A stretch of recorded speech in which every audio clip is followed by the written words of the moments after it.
महिलाओं को बेशर्म होकर करने चाहिए ये 5 काम। मित्रों, आज तक आपने यही सुना होगा कि शर्म और लिहाज करने से आचरण साफ बना रहता है, लेकिन आचार्य चाणक्य की एक नीति ऐसी है जिसमें ठीक इसका उल्टा बताया गया है। उन्होंने कहा है कि स्त्रियों को कुछ मौकों पर बेशर्म होना ज्यादा अच्छा माना गया है। पहला, अपना पैसा मांगने में। आचार्य चाणक्य कहते हैं कि किसी भी व्यक्ति को धन से संबंधित कामों को करने में शर्म नहीं करनी चाहिए।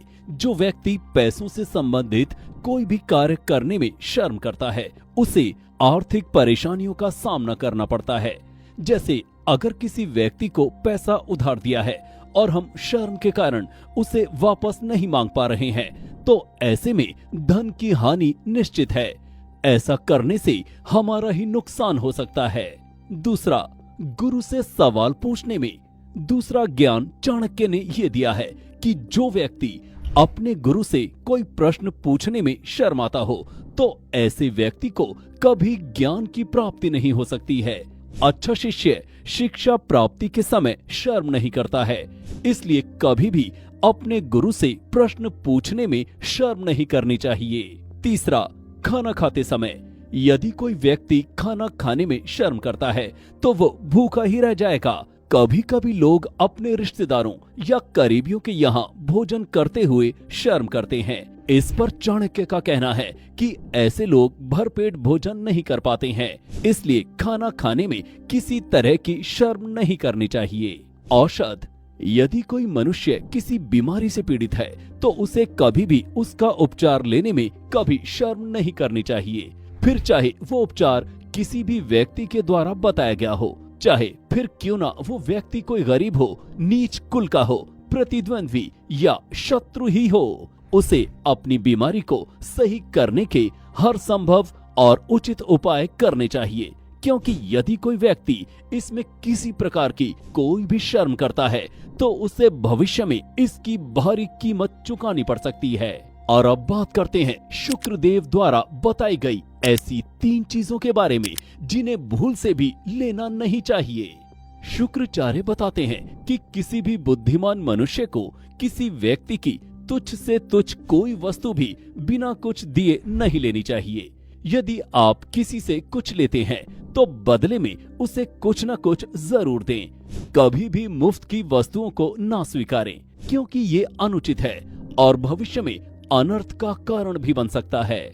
शुक्र नीति के अनुसार मनुष्य को कभी भी दूसरों द्वारा किए गए पाप को किसी तीसरे अर्थात अन्य व्यक्ति से नहीं कहना चाहिए, चाहे वो पाप कितना भी छोटा क्यों ना हो। कोई पूछे फिर भी उसका ये पाप सबके सामने उजागर नहीं करना चाहिए। इसका एक अर्थ ये भी हुआ, आपको कहने के साथ किसी अन्य व्यक्ति से जुड़े पाप और अपशब्दों को बिल्कुल भी सुनना नहीं चाहिए। शुक्रदेव की माने तो किसी भी बुद्धिमान मनुष्य को किसी दूसरे की पत्नी दूषित नहीं करनी चाहिए, चाहे वो स्त्री सामने से लाख कोशिशें क्यों न करे, पर ऐसी स्त्री से उचित दूरी बनाए रखनी चाहिए, क्योंकि चरित्रहीन स्त्री को अपने चरित्र और उसके सम्मान से ज्यादा मतलब नहीं होता। किंतु हाँ, यदि ये बात समाज में सबके बीच फैल गई, तो आपको जरूर शर्मिंदगी का सामना करना पड़ सकता है। इतना ही नहीं, धार्मिक दृष्टि से तो इसे एक घोर पाप की श्रेणी में रखा गया है, इसलिए जितना हो सके ये गलती करने से बचें। हिंदू धर्म में ये तो सभी जानते हैं कि हनुमान जी ब्रह्मचारी हैं। मान्यता है कि बजरंग बली स्त्रियों को माता समान मानते थे, इसलिए शास्त्रों में महिलाओं द्वारा उन्हें स्पर्श न करने की बात कही गई है, लेकिन वो भगवान की पूजा दूर से कर सकती हैं। वहीं आपने अपने घर और मंदिरों में अगर ध्यान दिया होगा कि पूजा पाठ या किसी दूसरे अच्छे काम के समय नारियल फोड़ने का काम पुरुष ही करते हैं, क्योंकि स्त्रियों को इसे करने से वर्जित माना गया है। दरअसल नारियल को देवी लक्ष्मी और उर्वरा का प्रतीक माना जाता है।